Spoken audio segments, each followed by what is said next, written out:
আসসালামু আলাইকুম ওয়া রাহমাতুল্লাহ। আবার সালাম। আসসালামু আলাইকুম ওয়া রাহমাতুল্লাহ। মাশাআল্লাহ, এবার বোঝা গেল সাতকানিয়া লোহাগড়া।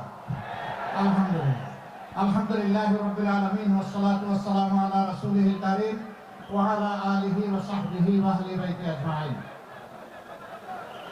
প্রিয় দক্ষিণ চট্টগ্রামবাসী, আপনারা কেমন আছেন?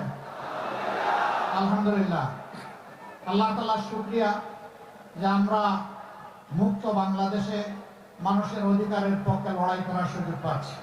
আলহামদুলিল্লাহ। 24 না হলে কি 26 পাওয়া যেত?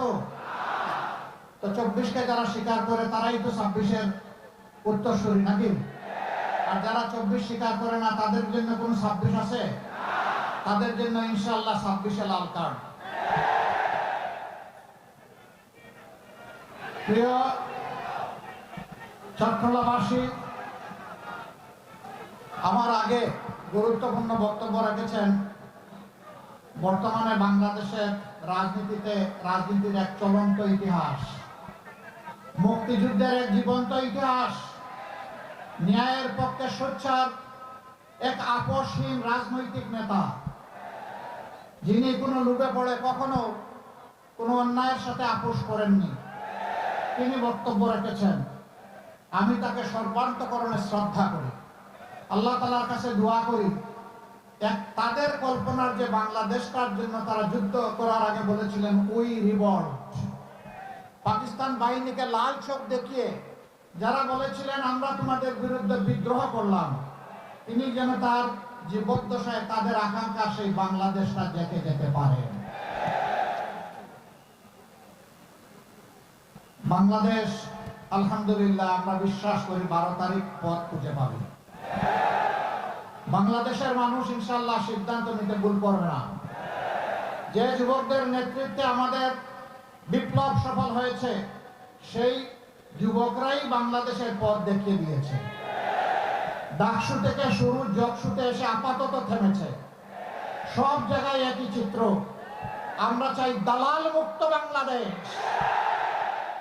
আমরা চাই চাঁদাবাজ মুক্ত বাংলাদেশ, আমরা চাই দুর্নীতিবাজ মুক্ত বাংলাদেশ, আমরা চাই মামলাবাজ মুক্ত বাংলাদেশ, আমরা চাই ব্যাংক ডাকাত মুক্ত বাংলাদেশ, আমরা চাই ঋণ খেলাপি মুক্ত বাংলাদেশ, আমরা একটা মানবিক বাংলাদেশ চাই।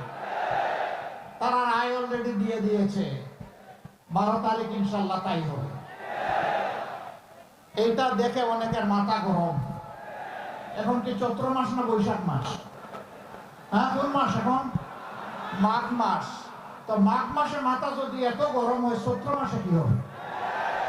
ভাই একটু ঠান্ডা রাখো মাথা। যেদিকে যাও সেই দিকে মাথা গরমের লক্ষণ ফুটে উঠে।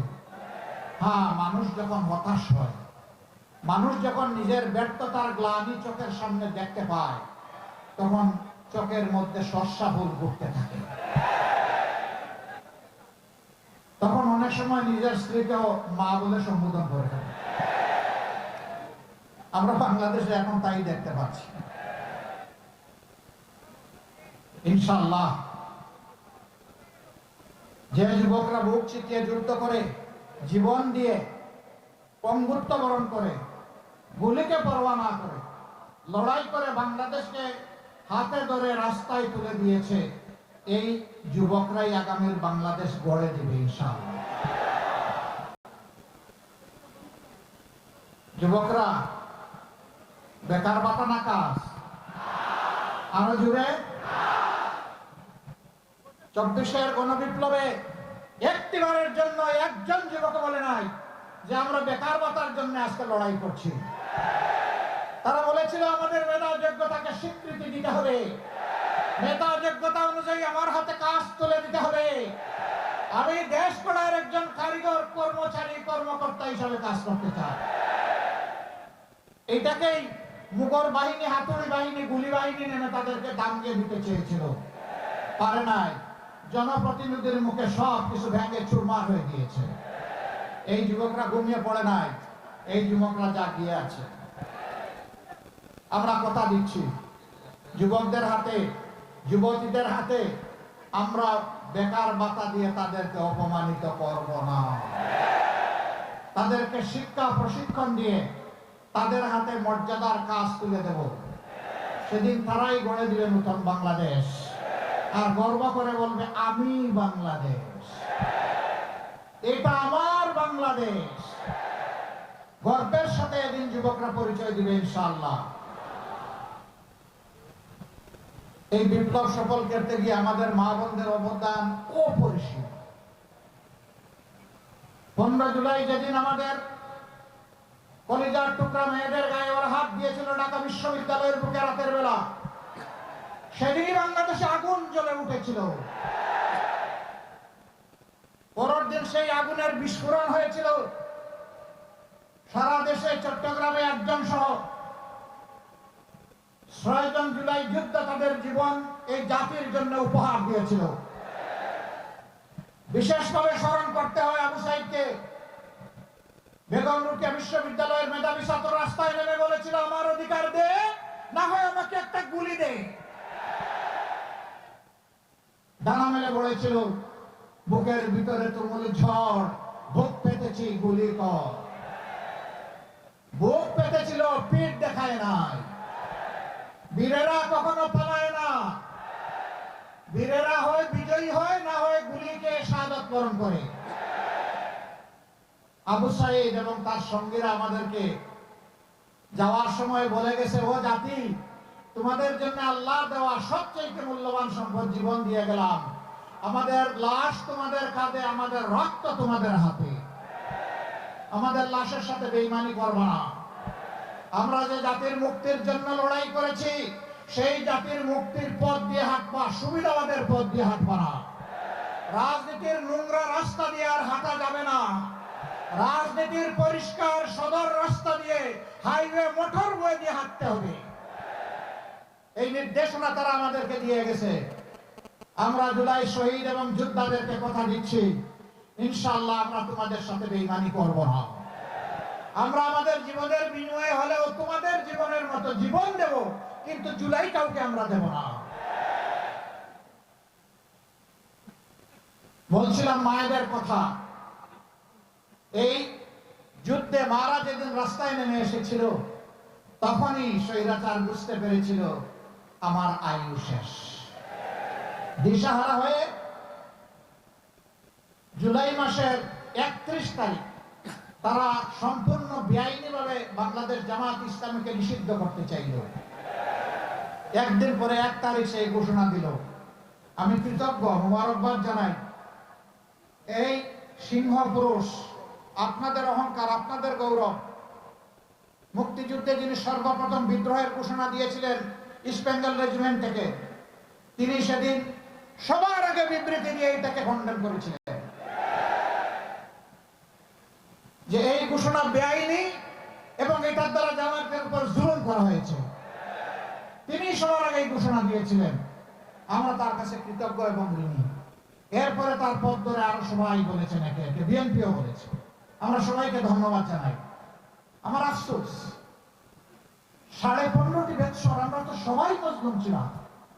তাহলে কিছু লোক সাথে সাথে আবার 5 আগস্টের পরে জালিম হয়ে গেল কেন?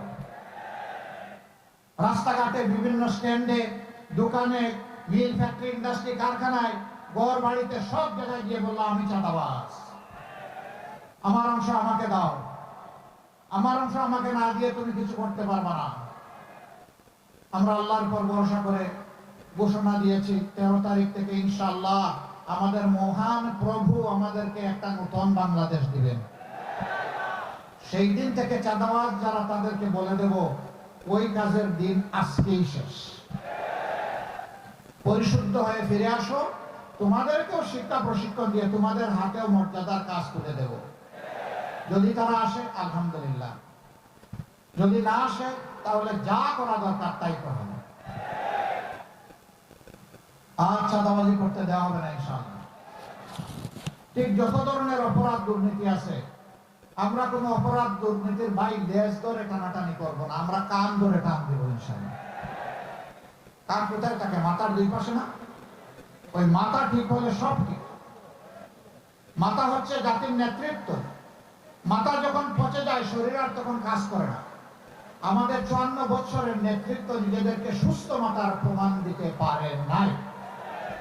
এই জন্যই জনগণের টাকা লুণ্ঠন করে এরা বড় লোক হয়েছে, কিন্তু জনগণের যা পাওনা ছিল সেটা জনগণ পায় নাই। সম্মানিত ভাইরা, ডক্টর বীর বিক্রম বলেছেন আমাদের দেশের 234 বিলিয়ন মার্কিন ডলার বিদেশে পাচার হয়েছে, মানে 28 লক্ষ কোটি টাকা। আমরা কথা দিচ্ছি আল্লাহ তাআলা ইনসাফের সরকার গঠনের সুযোগ দিলে ওই সমস্ত লুটেরাদের পেটের ভিতর হাত ঢুকিয়ে সব বের করে আনা হবে এবং সেই অর্থ রাষ্ট্রীয় তহবিলে জমা হবে। ইনসাফের ভিত্তিতে সারা বাংলাদেশে তখন উন্নয়নে ব্যয় হবে ইনশাআল্লাহ। এখন আর 1 টাকার রাস্তা 8 টাকায় কেউ গড়ার স্বপ্ন দেখবেন না।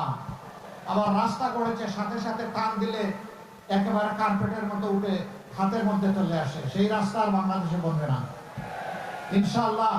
জনগণের অর্থের পাই পাই হিসাব এই জনপ্রতিনিধিরা দিতে বাধ্য থাকবেন। বছরে একবার নিজের এবং পরিবারের সদস্যদের আয় ব্যয়ের হিসাব জনগণের সামনে খুলাসা করবেন। জনগণ যেন বুঝতে পারে যে তারা দুর্নীতিবাজ নয়। আমরা তা বাধ্য করবো ইনশাআল্লাহ। সম্মানিত দেশবাসী, ন্যায় হিসাবের এই বাংলাদেশ যারা চায় না তারা পুরানো বন্দোবস্ত চায়, যেন তেন ভাবে একটা নির্বাচন চায়। সংস্কারের জন্য গণভোট আগে চায় নাই, এরপরে সবার যখন দাবি আসলো তখন বললো গণভোট মানি, তবে একদিনে হতে হবে। আমরা বলেছিলাম যে আগে গণভোট হোক তারপরে সাধারণ নির্বাচন হোক, মানলো না। এখন গণভোট তাদের দাবি মেনে নিয়ে একদিনেই হলো, এখন বলে যে গণভোট আমরা মানি না, গণভোটের দরকার নাই। চতুর্দিক থেকে খেলা শুরু হয়েছে জনগণের, খেলার নাম বাবাজি। এখন আস্তে আস্তে শিশুর মতো মুখে ফুটতে শুরু করেছে গণভোটে হা বলো। এই গণভোটে হা আমরা আগেই বলে দিয়েছি। গণভোটে কি বলবো? হা মানে আজাদি, না মানে আজাদি না গুলামি। ইনশাআল্লাহ 12 তারিখ প্রথম ভোট হা, সমস্ত জনগণকে সাথে নিয়ে। দ্বিতীয় ভোটটা ইনসাফ ভিত্তিক সরকার গঠনের জন্য। সেই ভোটটা হবে এখানে দাঁড়িপাল্লা, পাশে ছাতা, কোন জায়গায় ঘড়ি, কোন জায়গায় খেজুর গাছ, যেখানে 11 দলের যে মার্কা আছে, কোন জায়গায় এনসিপির শাপলা করি, যেখানে যেটা থাকবে ইনশাআল্লাহ সেখানে সেই মার্কার পক্ষে আমরা সারা জনগণকে সাথে নিয়ে দাঁড়াই যাব। আমরা কথা দিচ্ছি, আমরা জামাতে ইসলামীর বিজয় চাই না। মন খারাপ করছেন? আমি সিনসিয়ারলি বলতেছি, আমরা জামাতে ইসলামীর বিজয় চাই না। আমরা চাই 18 কোটি মানুষের বিজয়। আমরা কোন দলের সরকার চাই না, আমরা চাই 18 কোটি জনগণের সরকার, যারা দেশের মালিক হবে না সেবক হবে ইনশাআল্লাহ। আমরা সেই সরকারটা কায়েম করতে চাই। আবারও বলি, যারা মাথা গরম করেছে মেহরবানি করে ঠান্ডা করুন। ওই মাথা গরমে আমাদের কিছুই আসা যায় না। আপনাদের ওই সমস্ত পচা কথা শোনার আমাদের কোনো সময় নেই। আমরা জনগণকে নিয়ে এখন ব্যস্ত। আগামীর নয়া বাংলাদেশ গঠন করার জন্য আমরা এখন পাগল পাড়া। আমাদের পিছনের দিকে ডাইনে বামে তাকানোর কোনো সময় নাই রে ভাই। আমাদের শুধু সামনে চলা। এখন থেকে 12 তারিখ পর্যন্ত কঠিন পাহারা ইনশাআল্লাহ। জনগণের রায় নিশ্চিত করা, রায়ের হিসাব 12 তারিখ বুঝে নেওয়া, ঘরে ফিরে 2 রাকাত নামাজ 4টা সেজদা আদায় করে আল্লাহ শুকরিয়া আদায় করা ইনশাআল্লাহ তাআলা আজিম। এবার আমি প্রতীকগুলো 11 দলের পক্ষ থেকে আমাদের প্রতিনিধিদের হাতে, এখানে কয়জন প্রতিনিধি আছেন? শুধু একজন? পাঁচজন আছেন? আচ্ছা, তো এখানে চট্টগ্রাম কত আসুন? আমার হাতে কোনো কাগজ নাই। প্রথমে 16। আচ্ছা, 16 দিয়ে আমরা শুরু করি। 16 এই ইনসাফের প্রতীক আমরা তুলে দিব আমাদের ভাই প্রিয় জহিরুল ইসলামের সাথে হাতে। অধ্যক্ষ জহিরুল ইসলাম আসেন, এখানে আসেন। শক্ত করে ধরেন, আলতো করে ধরলে হবে না, মুষ্টিবদ্ধ ধরেন, উঁচু করে ধরেন। প্রতীক আছে? কিসের প্রতীক? ইনশাআল্লাহ, মাশাআল্লাহ, ইনশাআল্লাহ। আরো জুড়ে 12 তারিখ সারাদিন ইনশাআল্লাহ সকাল সন্ধ্যা বিজয় হবে ইনশাআল্লাহ মাশাআল্লাহ। এবার চট্টগ্রাম কত? চট্টগ্রাম আচ্ছা ধরেন এত লজ্জা পাবেন, জাতির দায়িত্ব নেবেন আর লজ্জা পাইলে হবে? বীর পুরুষের মতো হাত শক্ত করেন, পুরুষের প্রতি জুড়ে সুরে ইনশাআল্লাহ বিজয় হবে। 12 তারিখ দেখা হবে সকাল সন্ধ্যা ইনশাআল্লাহ মাশাআল্লাহ। এরপরে চট্টগ্রাম 13 আনোয়ারা অধ্যাপক মাহমুদুল হাসান মাশাআল্লাহ, তার হাতে আমরা ইনসাফের প্রতীক গাড়ি পাল্লা তুলে দিলাম। আপনারা সমঝে নিলেন? কি সমঝিলেন? কি সমঝিলেন? আরো জুড়ে জুড়ে সুরে 12 তারিখ ইনশাআল্লাহ বিজয় হবে মাশাআল্লাহ। এরপরে আসেন এটা আলাদা আমাকে দিতে হবে। ও আচ্ছা, চট্টগ্রাম ওটা হলো 14 না আপনারটা? আমার তো 14। ওনার ছেলে লিখে দিবেন।